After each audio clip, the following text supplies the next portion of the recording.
Hello and welcome to my podcast. Do me a favor, subscribe to the John Keim Report wherever you get your podcast. You're watching on YouTube, hit that like button, hit that subscribe button. You can find us there as part of Empire Media. That's AMPIRE. Always much appreciated when you tune in. And don't forget, you can always read my work on ESPN.com. I have a story up now.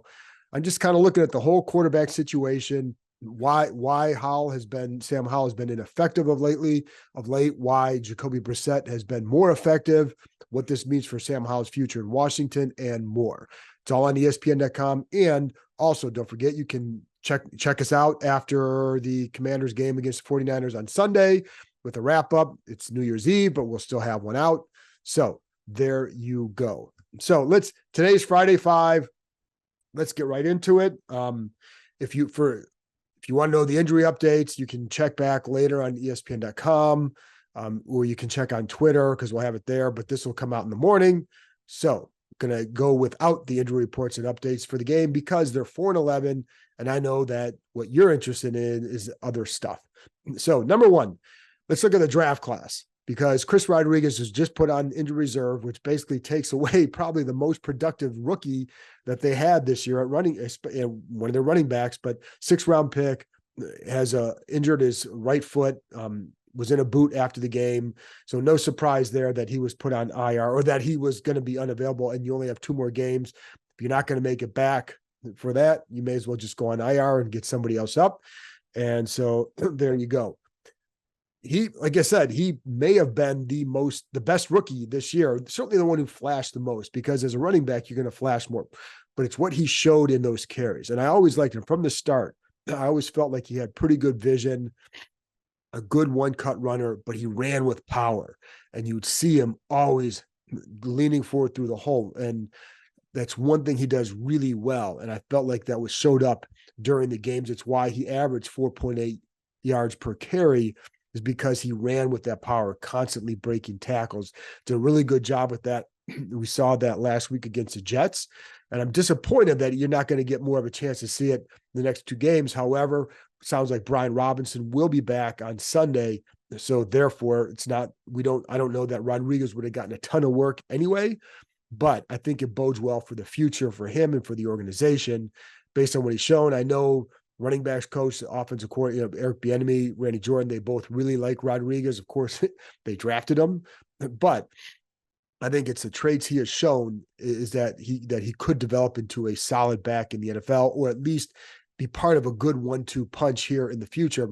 You know, when whoever comes in next year, you're going to have him and Robinson. Now, of course, then it depends on what offense you're running, but I think it's a good start for that running backs room. And the one thing I like about Rodriguez, he also has good hands. I think his hands are going to be I think he's going to be more of a factor as a pass catcher down the road. I also like that he would play a lot of special teams and he would do things like that. I think that speaks to, when guys are like that, they really like playing the game and with lasting in this league. So I think he did a really good job. Disappointing to see it end, but he was probably their best rookie, which doesn't say a lot about this rookie class. Emmanuel Forbes, of course, still having trouble getting on the field unless somebody else gets hurt ahead of him. Has not been a good year for the 16th overall pick. I'm not going to sit there and play hindsight. I thought at the time I liked the pick because of what he showed in college and what they needed. His issue in the NFL is not about size. It's about technique. You look at Sauce Gardner for the Jets, not a big corner, 6'3", 200, skinny guy, but his technique is really good. And he's very, very sound in many areas. I mean, I'm not comparing Forbes to him, but point is it's not Gardner's found a way to be an excellent corner despite being a slimmer corner. And that's what Forbes is. So it's not about the size right now. It's about everything else. So he's going to have to get that squared away to become a solid contributor in the future and take away another need for this organization, because right now you'd have to go in the offseason wanting to get at least 1 or 2 more corners. Depending, Kendall Fuller's a free agent. Benjamin St-Juste has not been his best year. But then again, it depends on the system you're going to run and how he fits into that. So just because somebody was not up to par this year doesn't mean you just write everybody off, because it's always going to be about how you fit in somebody else's vision and scheme. I remember when Greg Williams came here and they changed some guys, but they didn't change everybody. and they turned them into a really good defense because of how they were coached and the scheme and the philosophy, et cetera. So just don't dismiss everybody now because they had a bad year. Maybe we'll find out in the future. Was it what they were being asked to do? Were they in the wrong spots? Whatever. So, but at very least, you're going to need at least one corner, especially if you don't re-sign Kendall. And even if you do, you may need a couple, because if Forbes doesn't improve, big problem. Quan Martin is steadily improved. He's been, I think, been a fine pick.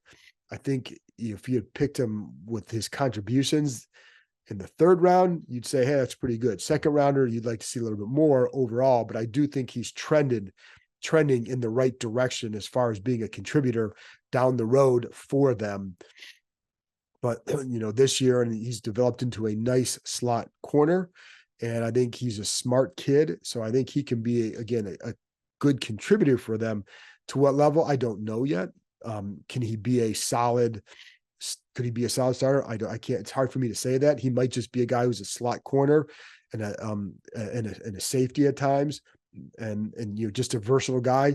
You need those guys too. So I think their secondary will be interesting to see what happens there, because I like Derek Forrest. Derek Forrest is not going to play. I do not foresee him playing the rest of the next two games. I think he was a big loss for them in the backfield, again, especially the communication skills. If you re-sign Cam Curl, the secondary could have a lot of familiar parts, but maybe they'll be better.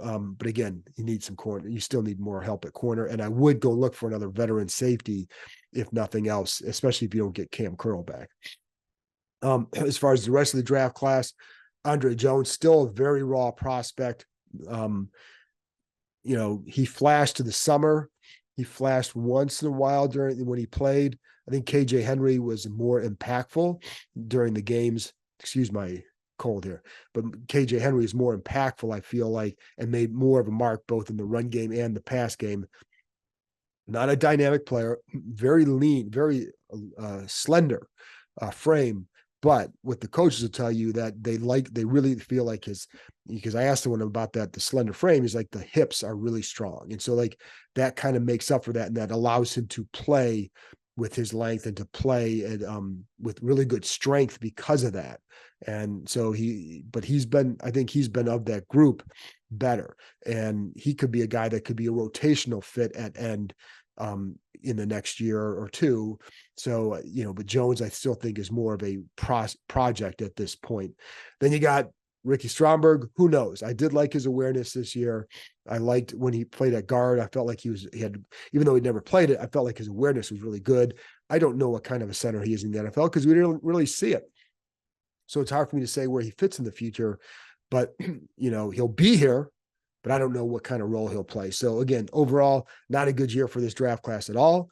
And it's kind of a part of the reason why this team didn't do anything, because you just didn't get the contributions. You weren't going to get tremendous contributions, but you needed more from the top couple of picks throughout the course of the season. And then you needed something from the third and fourth picks at some point, and you got nothing. Stromberg gets hurt. Daniels hurt early, but really was not on a path to being much of a factor this year at all. So, and I'll be curious to see if he is at all in the future. I'm not really confident of that one. Anyway, number 2, Eric Bieniemy talked today about the quarterback switch with Sam Howell and Jacoby Brissett. Basically, boiled it down. He said it. Sam wasn't playing well. This is a production-based business. Bieniemy really still likes Howell a lot. Take it for what it's worth. Bieniemy typically is going to say very good things about him, and he did. He said one of the things he needs to do is just continue to be, kind of slow the process down. And can he do that by watching Brissett? I don't know. There's things that you're going to be able to pick up. You can watch how a guy operates and, the plays that you would have run and how maybe he handles it differently. Maybe why did he make this decision here? And you can pick his brain afterwards, and maybe that leads to something for you down the road. But, we'll see. I think the other thing he said that he has to be a film junkie, keep asking questions, keep taking notes. These are all things he does already. And I know somebody even asked earlier today on Twitter or something like that, like, well, does that mean he's not doing that? No, he does that already. I think it's just more, you have to keep grinding, because that's the only way you get better in this league. if you stop doing that when you get knocked down a peg, then you're going to be out of the league pretty soon. And that's not how Howell is made. That's not his makeup. He's a guy that will continue to do that because it's what he's always done. And I'd be surprised if he does anything different. But I think it's more, you keep watching a lot of film, as much film as possible, because that's how you're going to help yourself for the future. And that's how you can help this organization. He's a smart kid. And I do think it will help him watching how Brissett handles his stuff. Maybe they talk about how he handles it throughout the week, his preparation, all that. But that's also something he's also seen already, because they spend a lot of time together. Those two are pretty tight. And I think that's really speaks volumes about both of them for sure. And I'll be curious to see the impact that Brissett has for that it makes. All right, number 3.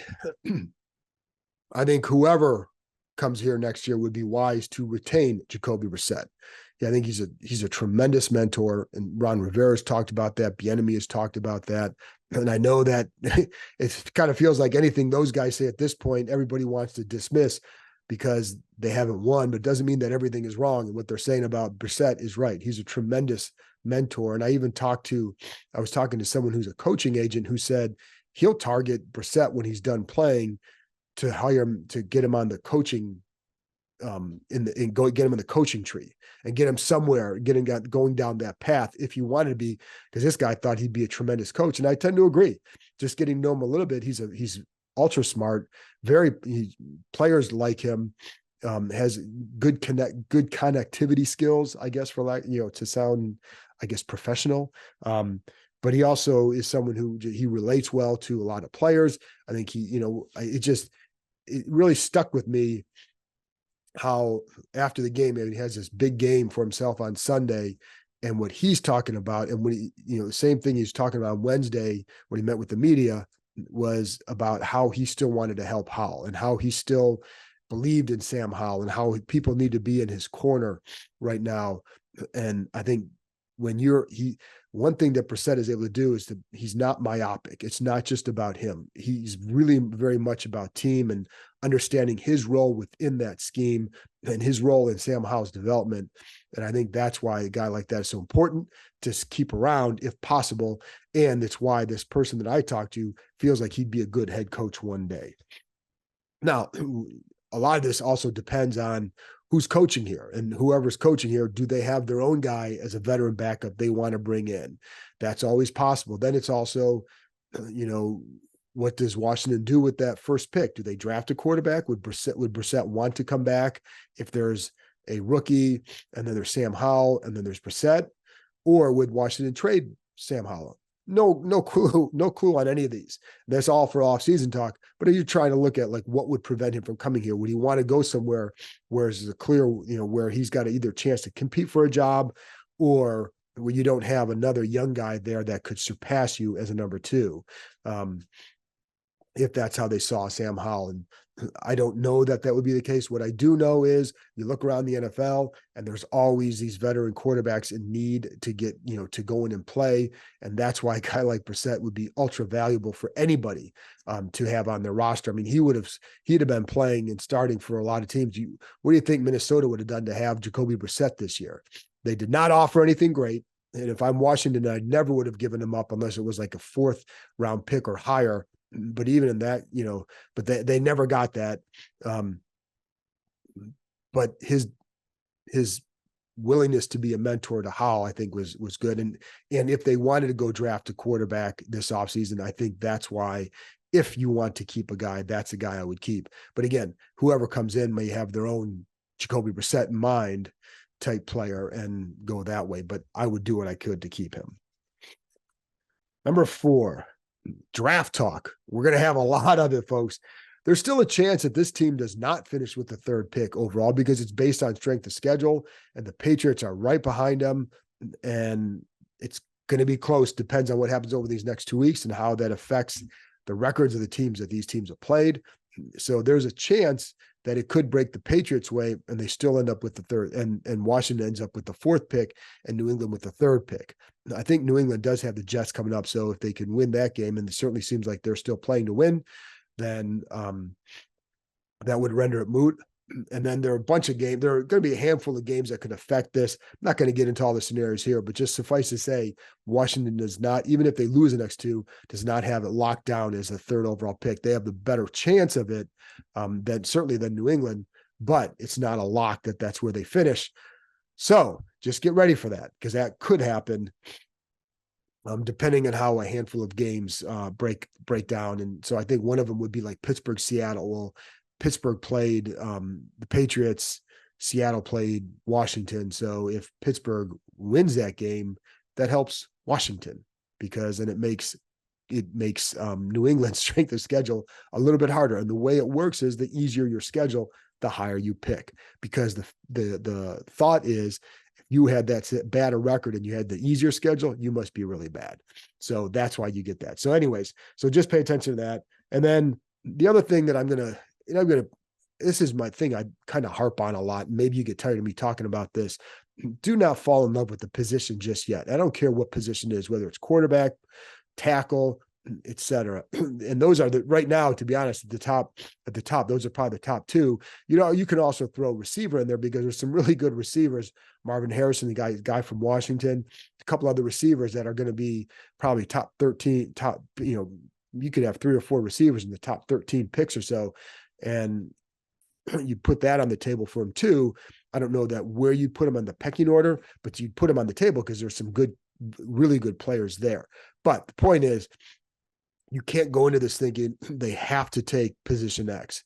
And for those of you who think that, because something I think you also have to keep in mind, they have more than one pick, and they have more than one way to improve at certain other positions. And it's going to be easier to,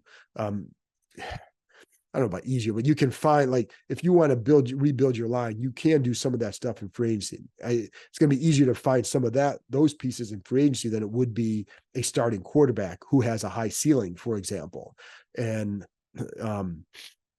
so just keep all that in mind. And I'm not even throwing one position or another. And the other thing is, like, I know a lot of people will say, like, well, I don't care about the quarterback until you build a line. It's not a linear position here. You take the best guy when you have a chance to get him, period. That's how you build. You do not build, we're going to do this first, and then this second, and then this third when it's all said and done. Because by the time you get to that point, you could go and draft these couple offensive linemen. The Giants did that. The Giants drafted 2 linemen.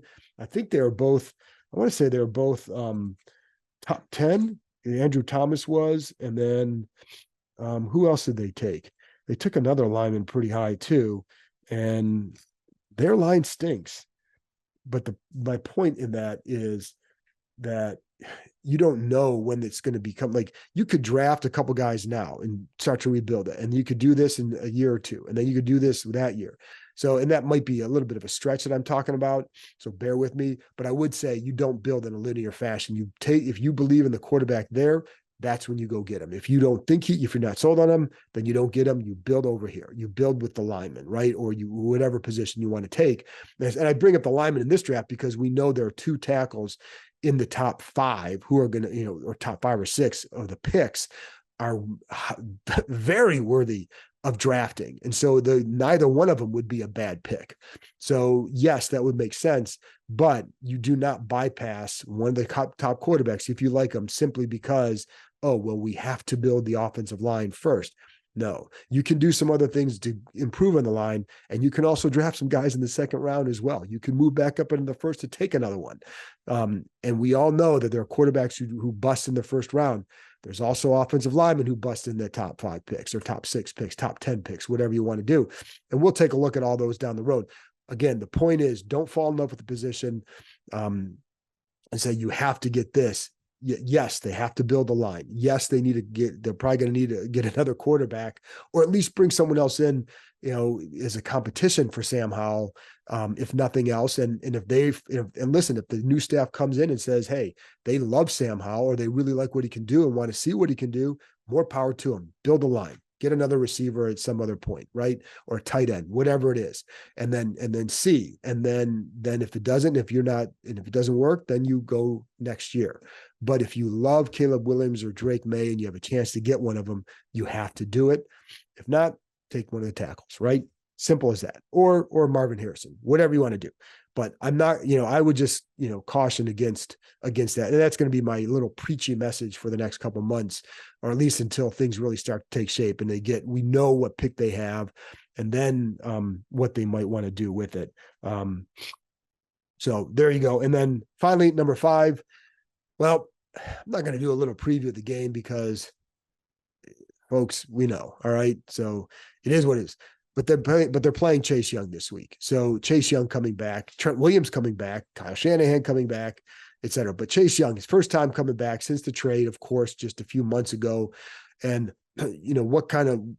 be curious to see what kind of game he has. He's been helpful for the 49ers, and their pass rush numbers are better with him than without. And those are facts, right? The stats are what they are. Chase Young had 5 sacks with Washington. He has 2.5 with San Francisco. And I watched his last 2 games. I think it's about 70 different pass rushes. And to be honest, he kind of looks the same. And, which can be good, but also comes with flaws. And there are times where he definitely keeps rushing wider. So the quarterback to run through, and especially if the tackles aren't getting any penetration, but he definitely rounds a lot at the top still. When I saw him win, it was typically inside the tackle. So that's something to watch for Sunday. They did not move him around a ton. There were a couple of times he mostly rushing from the right end, and then Nick Bosa on the left side. Nick Bosa is the alpha male here, right? So he's going to rush where he wants to rush. So if Bosa wants to rush on the left side, he's going to rush on the left side. Occasionally they flip, and occasionally they might run a stunt with Young. One time I saw him stand up I think it was over the right guard, got stunted to the other side. Did not see that very often at all. There's not rushing him inside or lining him up inside and rushing that way. It's mostly just as a straight right end trying to get upfield. And again, you see some of the a little bit of the stutter steps, but he looked a lot like he did here, and he's mostly playing as a backup, as Nick Wagner talked about on the podcast yesterday. By the way, go back and listen to Nick, because he had some good insight on Adam Peters, a guy who can factor here in the GM candidacy, and also Bobby Slowick, who could factor here as a possible coaching candidate. So go back and listen to that. And if they hire one of those guys, I'm going to have Nick back on to go more in depth about each one of those guys. So anyway, but with Chase, I would expect same kind of effort. He's going to want to do something big here. If I were Washington, I'd try to use that against him and use some of that. He's going to be ultra pumped up for that. Use some of that aggressiveness against him, I guess. Try to set him up maybe a little bit. And maybe, he's going to try and get some sacks. So maybe you can hit something through that gap, knowing that he's probably going to widen and try and maybe, I don't say freelance, but certainly widen a little bit and get a little bit too far upfield at times. But still a good player, or still can be a very helpful player, I guess. And so it's about what we saw, right? So that's about what you're going to see on Sunday. And I'd be curious to see also too how Jacoby Brissett's a game-long impact is. And you saw, he hasn't been sacked yet. I think that's really good. Can he operate that in a full game against this kind of a front? I think that's going to be difficult. So I'll be curious to see what his impact is. I really like what he's done so far. That touchdown pass to Logan Thomas the other day was great. He looks to the right, comes back, and he holds a safety. The route, they did a nice route design there with Dotson clearing out of the side, and then just a bullet to Logan Thomas through a tight window. That was just a really nice throw, but a good job of operating by Jacoby Brissett, and a nice route by Thomas, kind of angled a little bit and cuts back to the seam. Just a nice job. But I think those are the kind of plays you can look for from him, and just he's going to have to operate quickly because it is a good pass rush. And I think that's something he's done pretty well is diagnosing pre-snap and making sure he gets rid of the ball. So listen, Niners are going to win this game. So everybody worried about the draft picks, I don't think you have to, at least not because this team's going to win. It's hard to see them beating the Niners after what happened to the Niners on Christmas Day. I would be shocked if Kyle Shanahan isn't a little bit ready for this one as well. He always, even though nobody's here who really played a hand in anything that happened when he was here, I think he still relishes beating this franchise. So I'll look at say the Niners 33-23, something like that, 33-21, in that range. where I think Brissett can help them maybe keep it competitive for a few quarters, maybe a little bit longer. But Niners are just too good. So, and I don't trust this defense against teams that can make big plays, and the Niners can make big plays. Injuries will be a key. And again, so tune back or check out ESPN.com for injury updates or Twitter on Friday to see who's not going to play, who is going to play, et cetera, et cetera, et cetera. Anyways, I'm rambling, folks. I've been under the weather, so I apologize. And thanks for sticking with me. I'll be back after the game Sunday talking Commanders 49ers, big picture stuff. Not going to boil it down to minutia game stuff because 4-11. So anyway, folks, thanks a lot, and I'll talk to you next time.